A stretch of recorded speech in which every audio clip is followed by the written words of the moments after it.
Hey everyone, this is Alex Casar, and I'd like to welcome you to this new episode of Stay Current Pediatric Surgery, once again in collaboration with the Behind the Knife podcast. As you may have noticed all over social media, September is Women in Medicine Month, and the theme happens to be trailblazers, advocates, and leaders. During the APSA meeting earlier this year, we had the opportunity to interview a panel of women who wear these hats and many more in their daily lives. I hope you enjoy listening to Dr. Kathryn Anderson, Dr. Diana Farmer, and Dr. Marion Henry as they share their stories of flat heads from breaking glass ceilings and paving the way for women in pediatric surgery. We are truly lucky to stand on the shoulders of giants.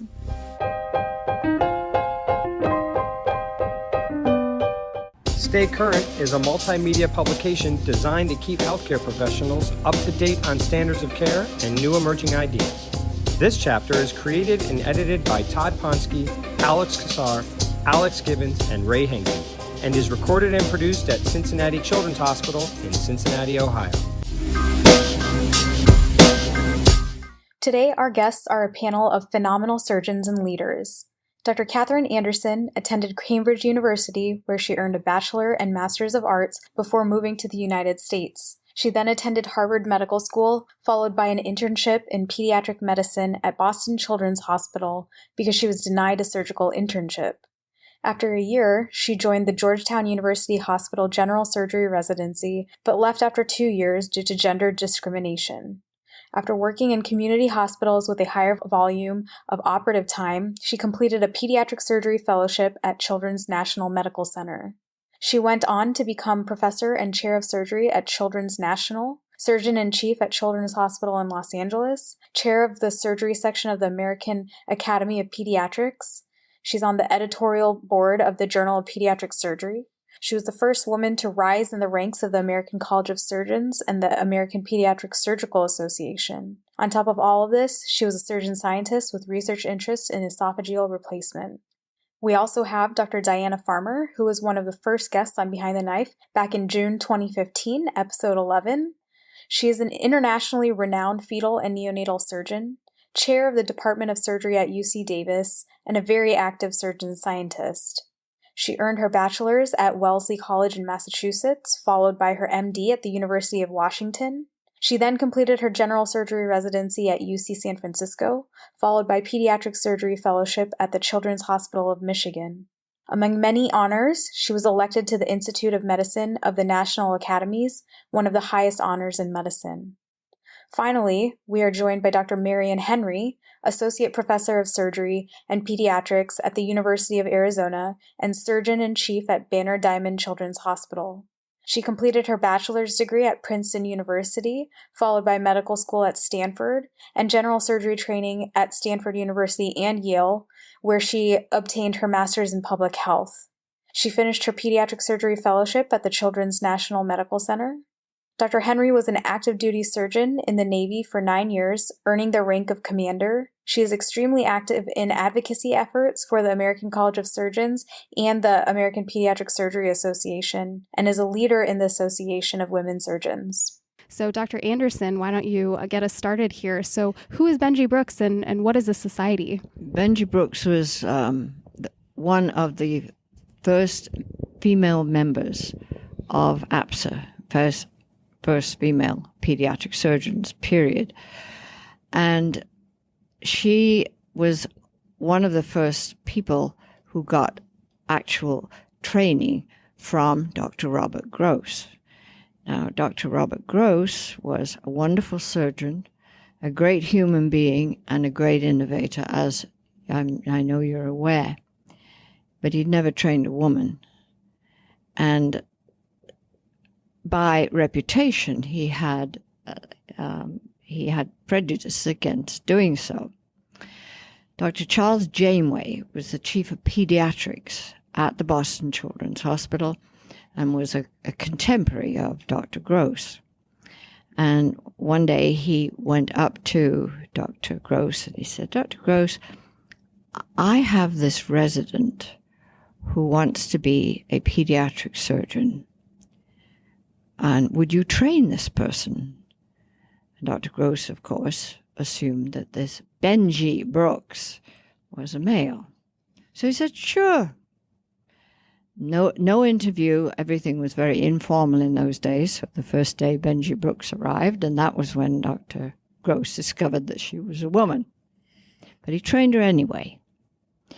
She was from Texas, and she was along with a few others who were the pioneers. I had the great fortune to be in the second generation of female pediatric surgeons. I don't know, perhaps it's not really great fortune considering my age now, but there were a very small group. And one of the papers in those early days was a paper about not just lopping out the spleen of a child who had splenic trauma. And it was routine that we all did that. And there was a paper presented on a series, and I can't remember who the author was or how many patients they had, but they had an enormous success rate, and were presenting that, of the conservative management of ruptured spleen in children. And Benjy Brooks got up, and she said, and I wish I can't mimic an American accent, and I certainly can't mimic a Texas accent. She got up in her inimitable way, and she said, you know, I've been doing this for years. And she said, I got up and talked about this in a previous year. And she said, she was very salty. She said, well, I presented this several years ago, and I got an immediate response from a number of people, but I can't tell you what they said because there are gentlemen present. That's my story about Benjy. So I guess, Dr. Anderson, if you were part of the second generation, I guess I'm part of the third generation of women in pediatric surgery.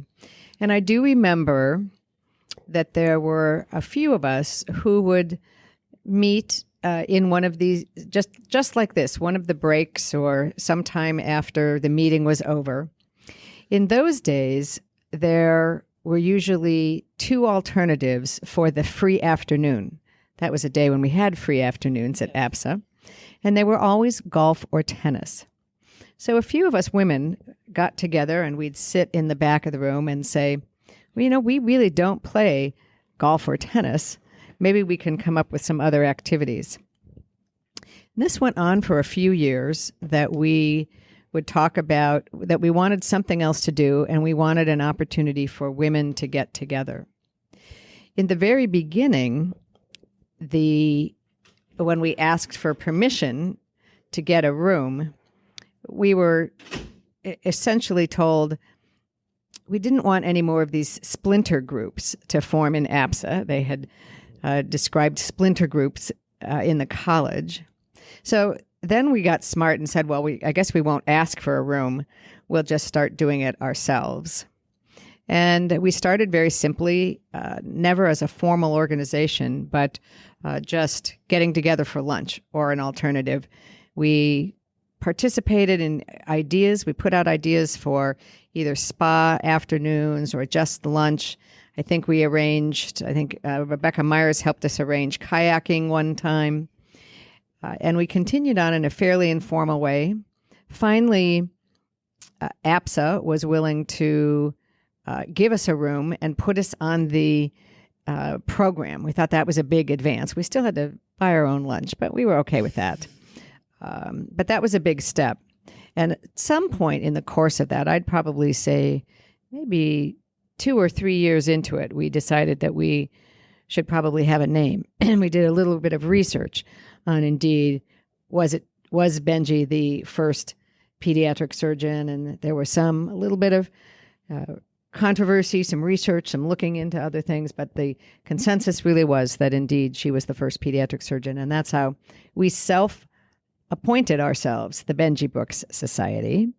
And then I think I'll pass the microphone to Marion Henry, who I would say brought us home. So tell the team about sort of the recent success that you've helped us create. Sure. So I'll tell about the recent success and then but I want to say first that my story starts I'm not going to say what generation I am because I don't know. It all gets blurry. But when I fell in love with surgery as a third-year medical student and went to my first American College of Surgeons as a fourth-year medical student, Dr. Kathryn Anderson was the president of the American College of Surgeons.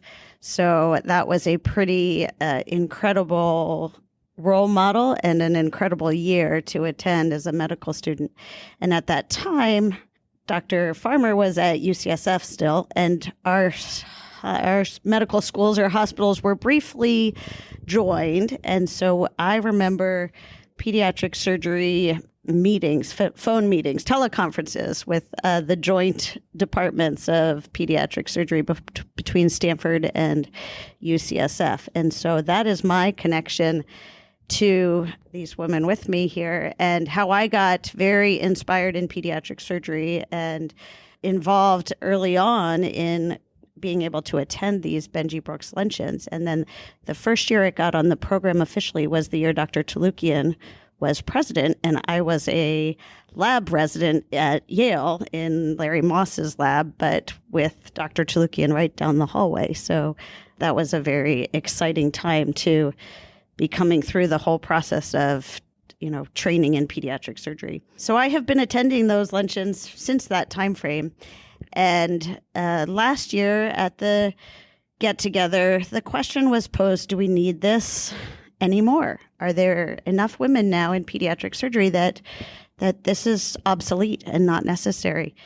And I would say that there was not, I think, a single person in the room who said, no, we don't need this anymore. There was a very loud voice of women that said, yes, there are still issues and there is still work to be done, and we do need this. And so we discussed then what form should it take? Should we stay the Benjy Brooks Society and move outside of APSA and work on our own as a separate society of women in pediatric surgery? And we decided instead that really women needed to be at the table and in the room where it happens, and that the way we could make the most impact was to petition to be a true APSA committee so that we could be not only on the program for a luncheon, but on the program for workshops and educational sessions and plenary sessions. And so we wrote up a letter to the Board of Governors requesting a full committee that was dedicated to women in surgery. And they approved it so that the committee is now officially an APSA committee, the Benjy Brooks Women in Surgery Committee. You mentioned that Dr. Anderson was the president of ACS, and she was the first female president of ACS and also the first female president of APSA. You were just making a joke about your head being flat from breaking all these glass ceilings.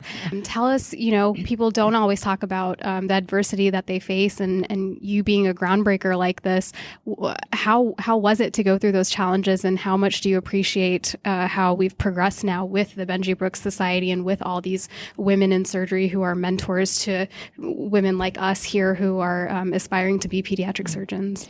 One of the things I'd like to say is that for me, one of the major reasons that we should have a group of women together is that I kind of got tired of the old boy network. People would be sitting around a table, and I would make, and this was in my work as a surgeon, and I would make a suggestion, and there was no response. And then 5 minutes later, a man would bring up the same question. Oh, Dr. So-and-so, that's a wonderful idea. And I just sat there thinking, men network, and they've always networked. And I found that as I went through my career, yes, I was comfortable with men. I had to be, because I was often the only woman in the room or in the gathering, etc. But I also gravitated towards the wives, and I felt extremely comfortable with them. And so that was an additional reason for me to be so much a part the women in pediatric surgery. Now, as far as prejudice, I don't talk about things that happened in my not so much in my medical student career, because I don't think I ever encountered any prejudice either at Cambridge, where we were a class of 120 students per year, and there were 8 women, more than the Harvard school that I joined halfway through. But when as I think I used this anecdote when during the last meeting, that when I asked Francis Moore if he would give me a surgical residency when and if I came back to Boston, and he said he'd rather give me a job in anesthesia, that really was a big jolt for me. But it didn't deter me, and I went to George Washington, and Brian Blades wouldn't give me a job because he said, "Oh, you'll have to start again as an intern," and I'd already was in the middle of a pediatric internship at the time. But Georgetown did. They gave me a position, and I really can't say that there was much prejudice, certainly not from my fellow residents. There were some men who thought they were God's gift to women, as many women find out when they join a man's world, and that's where the Me Too movement came from, I suppose. But I just shrugged it off, because I knew that in order to get the same distance of a man, I had to be better. And as women usually say, that's not hard. Pardon me. You can edit that out. Oh, no, we're going to leave that. That's precious. When I finally finished, I wondered how men patients would be. Never had any problem. I was often mistaken for a nurse, and that was okay. You sort of get used to that. And I didn't let it offend me. But there were many instances where there were men surgeons who were a little physical. Just leave it at that. But there were never any patients, any male patients. They were just so grateful, and they were more grateful because women do talk more to their patients and their families and so on. And so I never had any prejudice since then. And as I went up the ranks in the AAP and then APSA and the college, I really didn't find that there was any difference in the way I was treated. So hopefully that helped other women. And I don't know what Diana has to contribute to that, since she's younger than I am. Well, there's no question that, Kathy, people like yourselves made it easier for those of us that followed, and that I think being the first of something is often challenging. It's not that you seek to be the first. I'm the first woman fetal surgeon, but I only aspired to being a fetal surgeon. I never thought about, as I'm sure you really didn't either, make a plan to be the first woman president of APSA or the first woman president of the college. You just aspired to contribute to those organizations like anybody else, and became the first of those. But I do think it helps others, even if it's not a goal. It does break the mold. It makes people realize, oh, it's okay. I do think that there was extra pressure to be even more excellent than average, if that is such a thing. And I think there is additional importance to serve those positions with distinction, because there now are the non-believers who are paying attention as well. I think that's where the extra pressure comes, that did this person get the job because they were deserving, or did they get the job because someone paved the way just for a woman or just for a minority or something like that? So I think for the early pioneers, there is that extra pressure to make sure that you, A, deserve the positions and demonstrate that you're worthy in them. Eventually, the time will come when, I hope, when, just as Martin Luther King said, I have a dream, and I hope that in the future my children will not be judged by the color of their skin, but by the quality of their character. And I think we all hope that eventually that will be the case. But in the meantime, it's important to go that extra mile. I'd like to make one more comment before Marion tells us about her experience. But women have been beaten down in society for so long. Women have even questioned themselves. And I have had numerous young women come up to me and say, why am I doing this? I talked to the pediatric surgeon from Bahrain yesterday, and she was so typical of many women in societies that are beaten down. And she said, I'm just wonder can I do it? Can I really be everything that I want to be? So women have a little bit of an inferiority complex, and that's where I think we can help other women get over that inferiority complex. There's nothing inferior about a woman. Now, I would just like to add to that particularly my work in global surgery and overseas work has really brought that point that you're making to sharp focus, that we are so privileged in this society to have the freedom that we women do.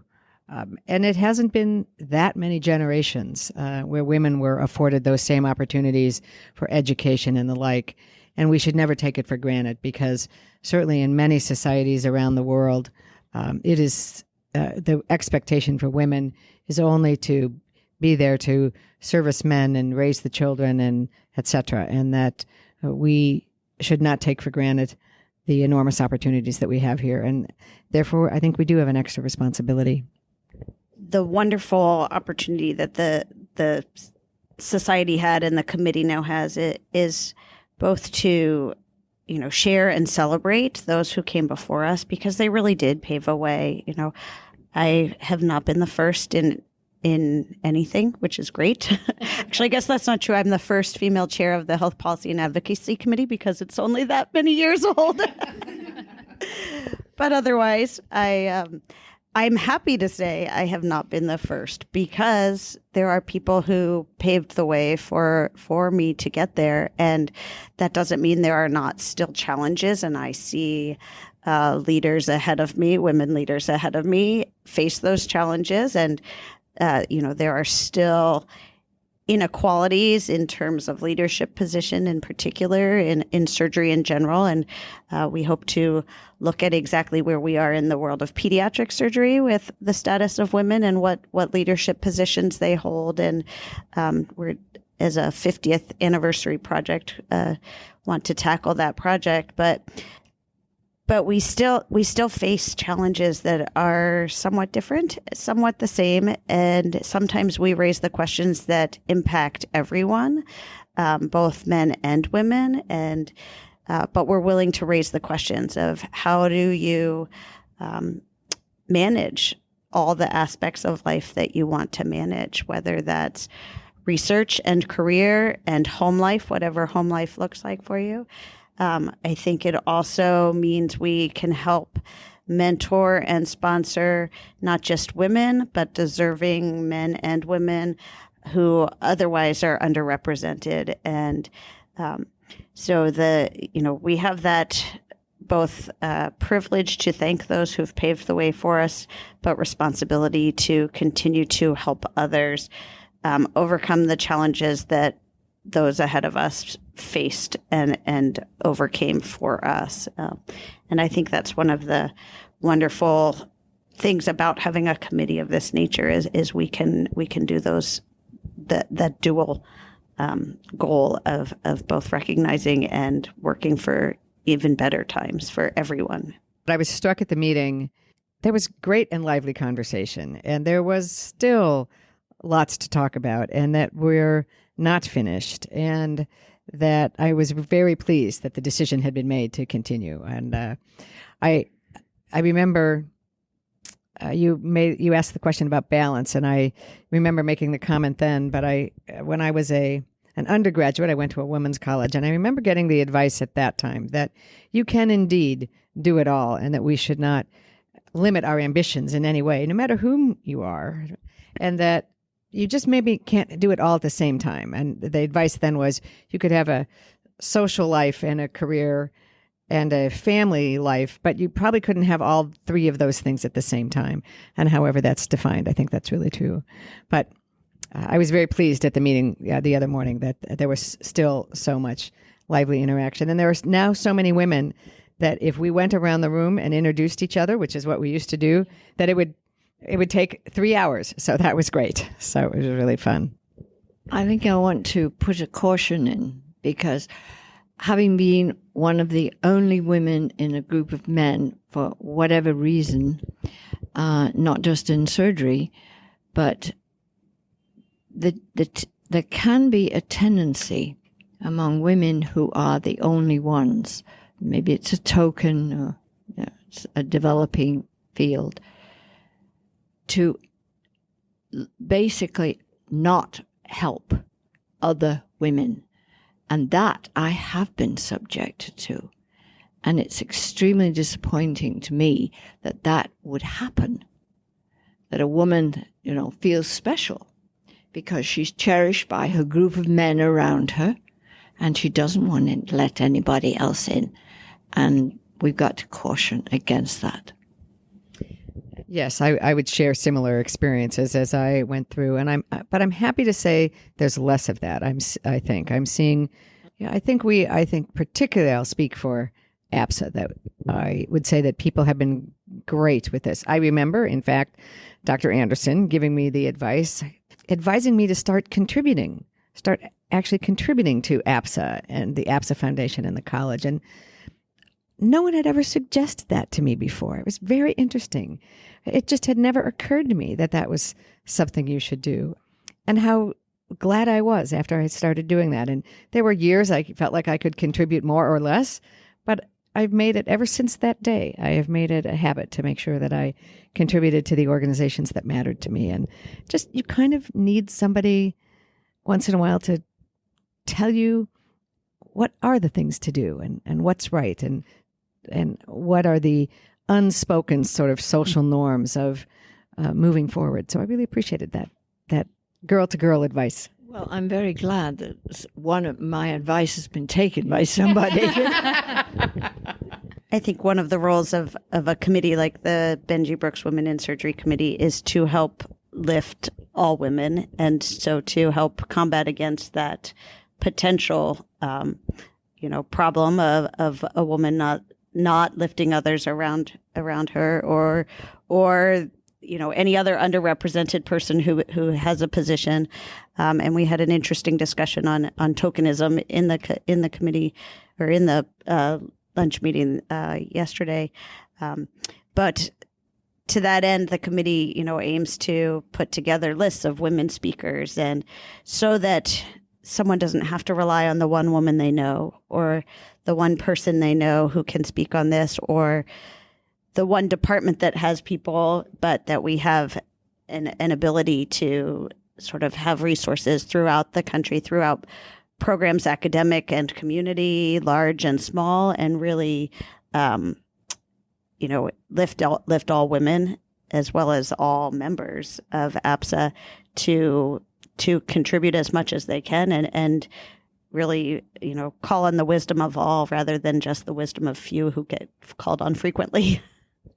And that's actually a great transition to kind of the question I had. And I wanted Dr. Anderson to repeat the story you told about your lapel pin, because that's also in talking about the APSA logo this year has been changed to be not divisive and very inclusive. There's no genders, there's no race, nothing. Everyone's represented with this logo. You can talk about the meaning of that too. But then also I'd love for our listeners to hear the story about your lapel pin, because I thought that was great. Okay. Well, as you know, I was the first woman president of APSA. And I had been a little bit irritated for some years because I'd been in APSA since 1973, and I became president in 1999. So it's quite a period of reflection for me. And the APSA logo was, Lucian Leap, I think, told the story this morning about how that came about. He just got somebody to, Keith Ashcraft, to pose. But it bothered me. It was an irritant. And Hardy Hendren is a hero of mine and has been, as I said, for a long, long time.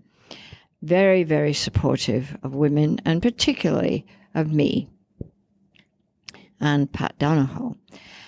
And he just thought it was offensive to have a woman president having to wear a man's profile on her lapel. And so he, by himself, found somebody, got my husband to take a picture of me holding something vaguely resembling a baby.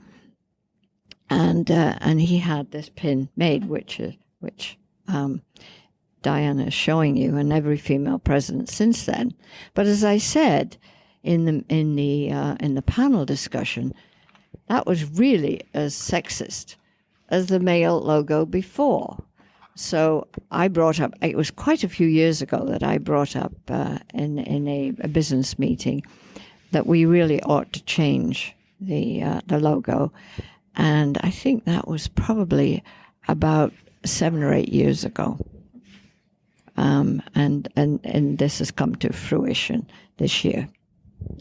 So I will just corroborate that story that Dr. Anderson would come to the microphone at the business meetings and suggest that the logo be changed. And at least for the first 3 years, you were roundly not quite booed. It was a little more polite than that. Although Dr. Ashcraft, I remember once coming to the mic saying something close to "over my dead body." But it's what was interesting to me today was to see how well received the new logo has been. There has not been any wholesale walking out or complaints about it.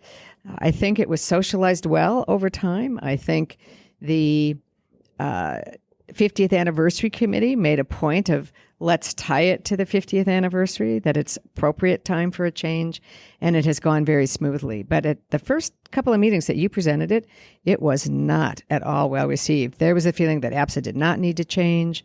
We should stick with these traditions. It was pretty vocal. Actually, I don't remember that. I really don't. And thank you for telling me about that, because I had become so inured to criticism that I just let it go over my head. And so thank you. Yeah. No, they didn't make it easy on you, Kathy, about that. And but I do think that quality of becoming somewhat numb to the criticism is actually somewhat common. And so it's important to have historians look at history from a variety of different perspectives. I can only add that I do remember the negativity to the commentary, and that as a younger woman coming up in APSA, that was somewhat distressing. And so I was very pleased to see the change in the last few years as they work towards this new logo, and that it's not just a gender change. It is really designed to be a surgeon of any gender, race, and the child as well, it is equally inclusive, and that new logo has really been able to include everyone in our community, so that it is so that we are inclusive and diverse and keeping to those principles. I think that there is a danger of the old people wanting to hang on to power. And I think we should get the heck out of the way and leave it to people like you two. I think that's a perfect note to end on. Thank you all so much for this tremendous honor. It is a remarkable privilege to be in your company, and I believe this will wholly inspire a next generation to come. Thank you so much. We hope you enjoyed this episode of Stay Current. You can listen, watch, or read our content at any time by downloading the Stay Current app. See you next time.